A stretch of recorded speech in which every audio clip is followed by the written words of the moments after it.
Hello and welcome to the latest edition of the Business Spotlight interview series. Today, it's my great pleasure to have Scott Johnston with me. Scott is Managing Director of Swoosh English. Scott, delighted you could join us. How are you today? Well, thanks, Rich. Thanks for having me on. Oh, you're very welcome. Thanks for taking time out of your busy schedule to, I guess, join the podcast, but also to feed back into those people that are coming up behind us, which is the whole ethos behind this. So, look, why don't you share with us a wee bit about who you are, what you do, and for how long you've been doing it?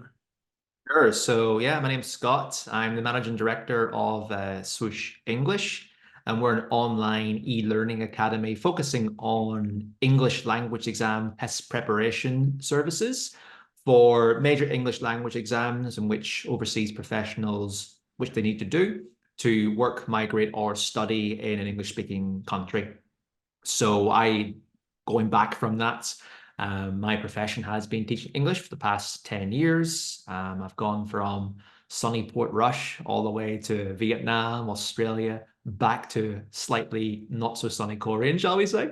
But anyway, that's been my profession for the last 10 years. And in 2019, I joined Swoosh English as an English language preparation teacher, and I've been managing director now for the company since 2021 for 3 years at this point.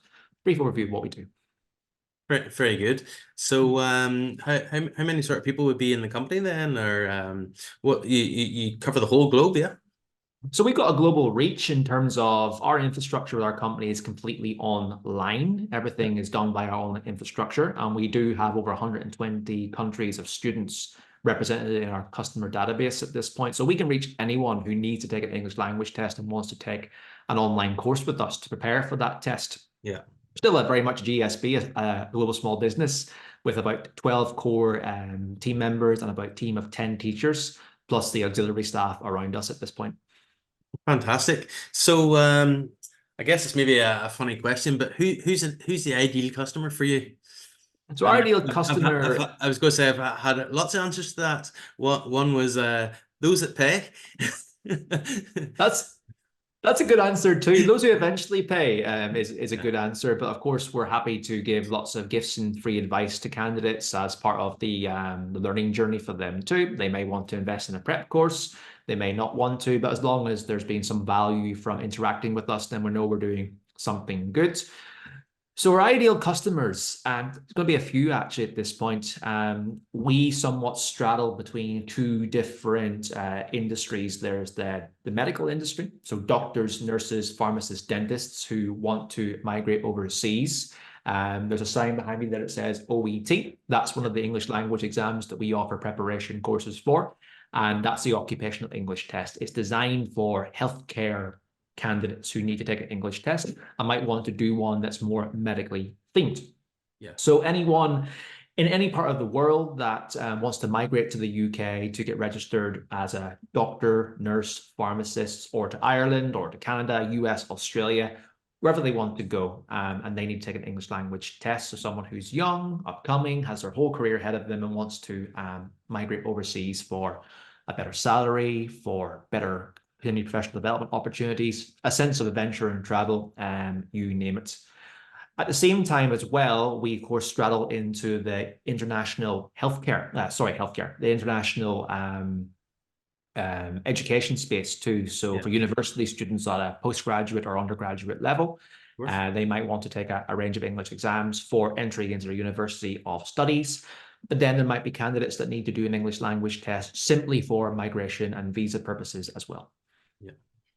Superb. And what's been your biggest learning from being in the managing director seat?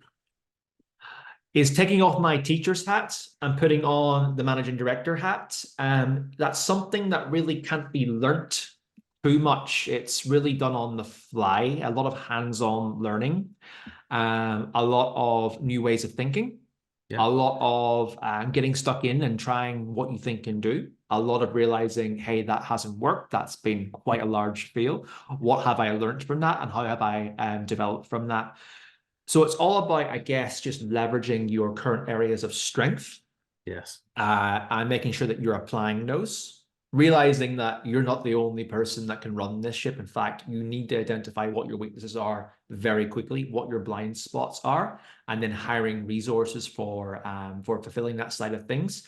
But just consistently learning, consistently trying, consistently stretching yourself, and not being afraid of failure, because failure is a very much an essential part of this journey to success.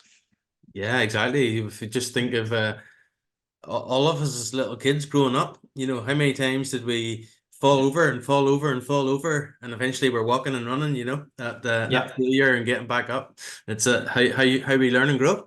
So what's been the biggest issue you've had to overcome? Growth and profitability, I shall say. We're currently at a stage in our journey right now where I think we've gone from a startup style company that was trying to prove its concept and find its feet. We're very much established. We've been doing this now for 10 plus years. So at this point, we know that we have the abilities to scale a company. Now it's all about scaling that company. We've invested in staff, we've invested in resources, we've invested in infrastructures. It's now about just finding those levers, taking advantage of this new infrastructure in place, and turning the company from a somewhat profitable company at this stage into a largely profitable company with the infrastructure that we now have in place. Every company at every stage, whether from small to big, from what I can see from my learnings, will go through key growth factors. We're at that stage now where we find a degree of stability. Now we want to supercharge that. Yeah, excellent. Very, very interesting because I was teaching Action Coaches 5 ways yesterday in the seminar we were talking about before the podcast started. And that is 5 levers that could be pulled 5 ways to get phenomenal business growth. So very, very, very interesting you brought that up. And what have you learned about yourself during this whole process? That's a very good question. What have I learned about myself? Kind of going back on what I mentioned earlier, I suppose it's about really not being afraid to scrutinize yourself. Yeah, Whenever you are the managing director or a C-suite member of a company, someone who's got a lot of accountability, it's very important that you're not afraid to shine the mirror on yourself and take total accountability for what happens, because ultimately the buck stops with me at this sure. point. Yeah, It might not be directly something that's happened, but it's happened on my watch. So I have to be held accountable for what happens to solve that problem. yes. So that's very important. Be accountable. Don't be afraid to scrutinize yourself. Don't be afraid to identify your weaknesses and any insecurities that might be there during that process. So I guess personal growth in that aspect's important. Be aware of your ego. Don't be afraid to fail, and don't be afraid of the need to find ways to improve things. So going from someone who's probably naturally pretty methodical and pretty organized, a good hands-on operator, to someone who needs to kind of take off that hat and be more entrepreneurial at the same time, Yes. is pushing boundaries, stretching yourself, feeling more uncomfortable quite often, Yeah. and never putting your neck out, I suppose, for when things inevitably go wrong. It's just not being afraid of failure, seeing it as part of the learning process, and ultimately realizing too that it's not all on you.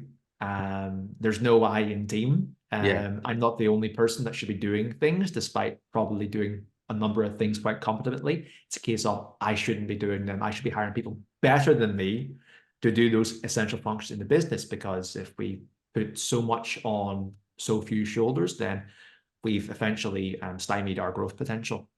Sure. That's something to be very aware of. And then finally is just the constant need to learn and grow, especially when you're entrepreneurial. You'll never stop learning. You'll never stop growing. You always have to be curious. You always have to keep ahead of the curve. Yeah. And embracing the fact that you know very little and you don't know a lot about things is actually quite liberating. At first, it might be quite daunting. I don't know everything. How am I supposed to run a company? In fact, I should be running a company because I don't know anything. I want to learn it, or put people in the place that should be learning it as well. Yeah. So that'll be my key takeaways in this role that I think have really helped me in this journey in the past 3 years.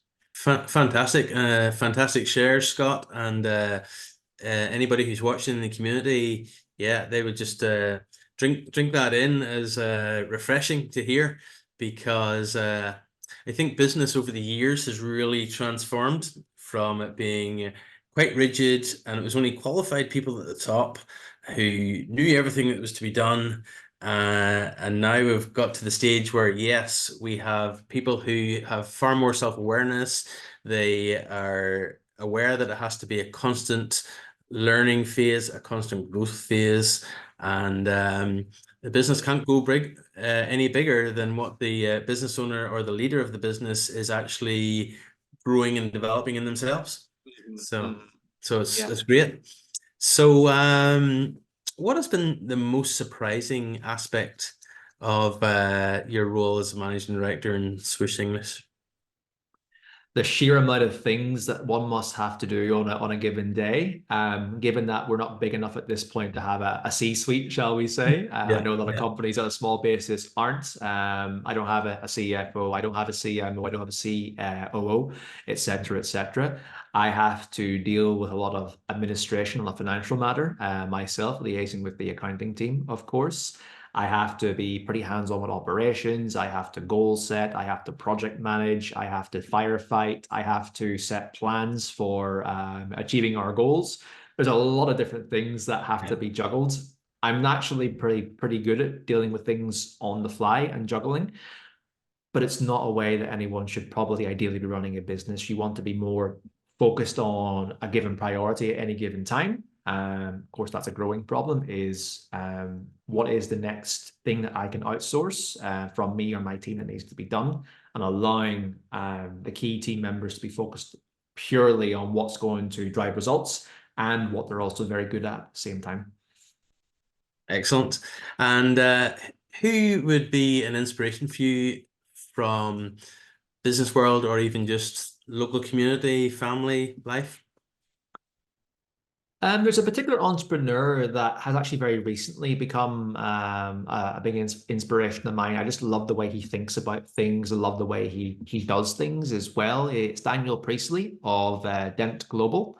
Check him out if anyone's watching, by the way. He's a very, very successful fella. He's very naturally entrepreneurial, very naturally a go-getter, finding ways to get in front of people, to pitch a great product, to go through a good sales cycle, as well as offer great value as well. He's basically a bit of an inspirational leader to me in terms of how I think I can flex my entrepreneurial side of my brain a bit more and set out to achieve the big things once I'm not bogged down with running the business itself. I think he's great at what he does. He's written really, really good books as well. So definitely check him out. Very And good. then, Because I was going to say the next question is going to be about books and podcasts. So can you tell us some of his books, and then they might be good resources for the listeners?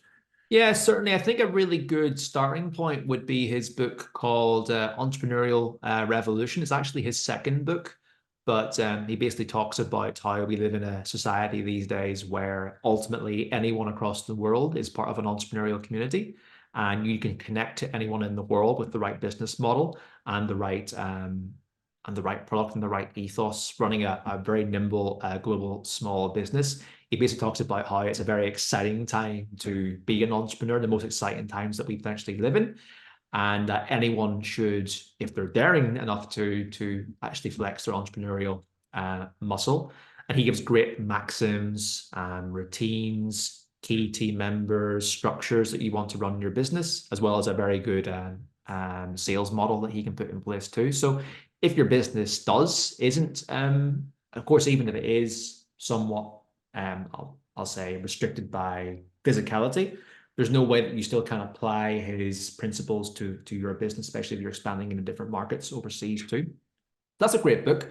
He does have four, but the second one I'll probably talk about is called Key Person of Influence. And he talks about how anyone in their respected industry should have someone who is positioned as an expert, as an industry leader, someone who's front-facing, out and about, meeting and greeting, and growing the business externally as well. It's something I'm currently working on at Swoosh English, is to become a bit more of a key person of influence, having those important conversations and being a very good face for the company too. So I would start with those two. I think they're really good books. Great recommendations. And were you going to mention somebody else that's an inspiration to you before I sort of jumped in about the books from Daniel Priestley? No, that's good. A second person who's been more of an influence on me, just purely on my mindset of how I think of things about life, is he actually recently passed away during COVID, but Mm, he's a Canadian entrepreneur called Bob Proctor. yeah, yeah, And Bob Proctor is one of the most inspirational people that you can listen to in his audiobooks and his lectures. Just purely simplify Bob Proctor's message is, do you want it? If you say yes, then you can achieve it. You can absolutely do it. So if anyone ever has any limiting beliefs about themselves, about their business, hmm, about anything they want to achieve, he goes through just basically lots of psychology and very inspirational motives in terms of how you can always be in that higher plane of thinking, that creative yes, entrepreneurial thinking, and setting yourself out to do great things, because we're always going to be bogged down by insecurities, about uncertainties, when things go wrong, when setbacks inevitably happen. His inspirational knowledge just kind of cuts through all of that and just keeps you on the mindset to, if you want it, that you can achieve it, and has lots of frameworks, lectures, and ways of thinking that you should listen to quite frequently to keep you on that mindset. So coupled with Daniel Priestley's methodical approach to growing a yeah, business, yeah. and Bob Proctor can be more in the mindset side of things, two very good mentors for everyone, in my opinion. Yeah, fantastic. Yeah, and both areas so critical. You know, Mm-hmm. especially the mindset behind everything. Mm, Uh, certainly. excellent. So, what do you see happening in the future for Swoosh English, and what would you foresee as the biggest sort of challenges in that growth? Nothing short of global domination at this point for Swoosh English. Is I'm not going to settle for anything less. I'm Yeah, only yeah, joking. But certainly, I think that there's a lot of potential with an online-based business in e-learning. The e-learning sector is only growing by a CJRS yeah, situation. You know, every year, every decade. We're part of a growing market with the ed tech fields, the AI fields, and the education fields all just converging together. yeah. So the need for English language as part of that niche of that industry is growing as well. More people in the world wanting at this point to move overseas, to live overseas, study overseas in Western countries. That demand is growing. There's a need to take these tests. They're growing year on too. What we see ourselves as being part of as is a movement to make these tests affordable, yet quality, but also incredibly accessible to anyone who has an internet connection around the world, a computer or a phone, and they can study effectively with an expert teacher on their phone, on their computer, anywhere in the world, but also part of a great product and course Hmm. ecosystem Yeah. as well. So we're excited to expand our reach and to do more front-facing marketing and to offer better value to these candidates while improving everything that we do on a customer service-based situation too. That's all very exciting. Challenges you mentioned would be just that it's all about resource pooling at this point. At this point, Swoosh English has been purely bootstrapped. We haven't actually had any outside investment at this point. So the fact that we managed to get to this point within 10 years, Superb. we're pretty impressed with that. I can't take full credit for that. I've been only with the company the past 5, but it's all about resource pooling at this point. It's always about identifying what's next. So what's the big goal, and reverse engineering what we need to do to achieve that big goal, Yeah. setting priorities, setting accountability, making sure that we're putting our time in and resources into the work that's going to make the book go faster, but also developing a really, really solid team at the same time. We got the best team who are investing in really solid company culture, who are go-getters, they are risk takers, they believe in the vision that we're trying to achieve, and they want to grow alongside us at the same time. Fantastic. So, what would you give as advice to anybody who's wanting to start up their own business nowadays? Uh, just do it. Ultimately, just Uh, do it. Not, of course, but when I say just do it, I don't mean don't jump into it without thinking it through, yeah, but don't overthink it at the same time, yeah, because if you overthink it, you'll never start a business, Mm. you know? And by overthinking, I mean going through all the tick boxes. Do I do this? What if that happens? What if that doesn't happen? What if I lose money? What if it's a failure? You'll never know. You'll only know that in hindsight, and you'll only know it in hindsight by doing it. So it's obviously a calculated risk, starting a business. But the key questions would be, if you're genuinely wanting to own something and build something and grow and establish something that gives you freedom, in a respect, you are your own boss. You are accountable for your actions, but you are responsible for setting what's going to help grow the business for you and achieve your goal. Then take a calculated risk and go, well, the only way to actually do it is to start at the same time. Certainly the previous me would have been a bit more risk adverse in doing these sort of things. Yeah. But I've trained my entrepreneurial side of my brain, shall we say, the right hand side of my brain. And I've realized that you're not going to get everything right. You're going Yeah. to make so Yep. many mistakes. The path to perfection is only in hindsight, and no perfect decision ever exists. So Yeah. get things good enough about 60 to 70% of the way there before you make a decision. And if you're happy with that, then execute it. Growing it and owning a business is certainly challenging. It's in some ways it's more challenging than being an employee, or being a regular person with a regular job. But when things go right and you're seeing the growth, it's certainly very rewarding, and that's what we're all doing it for. Yeah. To yeah. Exactly. No, brilliant shares, brilliant advice. I really like the way you talked about the what ifs, and I would tie that back to mindset as well, because you can't live with a what if mindset. You're not going to step out of the boat. You'll stay in that safe place if you're constantly what if, what if, what if. But It's I a case can't. of, what might go wrong, but what might go really well Yeah, is thinking exactly. it through. Mhm. Yeah, yeah, excellent. So you're not that old, and we won't have to turn the clock back that far. But if you could wind the clock back to when you're 18, what's the best piece of advice you give 18-year-old Scott? That's a good one. 18-year-old Scott was relatively clueless about a lot of things, shall we say. Me too.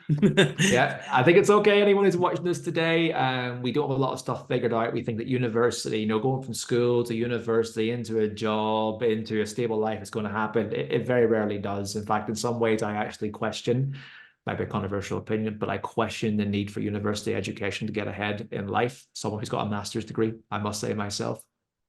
But 18-year-old Scott didn't really know much about anything, shall we Yeah, say.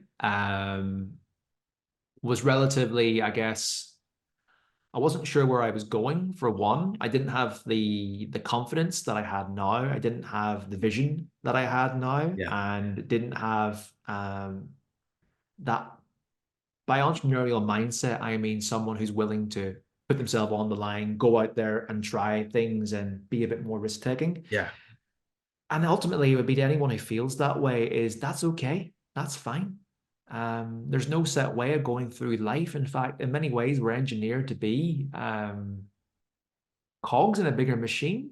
The mm, machine doesn't work because the machine's always changing. We're living in a time where, with technology and AI and everything else happening in the world, things are so rapidly changing. It's really hard to keep on top of things. So with things changing, the machine that used to work as part of society is always changing as well. So if you're starting to feel a bit lost, it's not your fault and it's completely fine. Um, yeah. So any previous me would be just to, it's okay, it's fine, keep venturing, keep questioning, keep curious. If something isn't working, well, do something different to try and fix that. And it's better than staying in the exact same way, staying stuck in a rut, shall we say? yeah, totally. Scott, fantastic advice to yourself back then when you were 18. The teleporting and the moving through time, we quite haven't quite got yet, but yeah, good job. Look, it's been a delight to have you on today. Really appreciate you investing your time in the business spotlight, and every success going forwards with Swoosh English. Thank you. Thank you very much. Look forward to hearing more of the global domination. Every success. If there's anything we can do to help you, don't hesitate to reach out. But it's been a delight to have you on the podcast today. And thanks so much again for your time. Thank you very much. Much appreciated. You're welcome. All the best.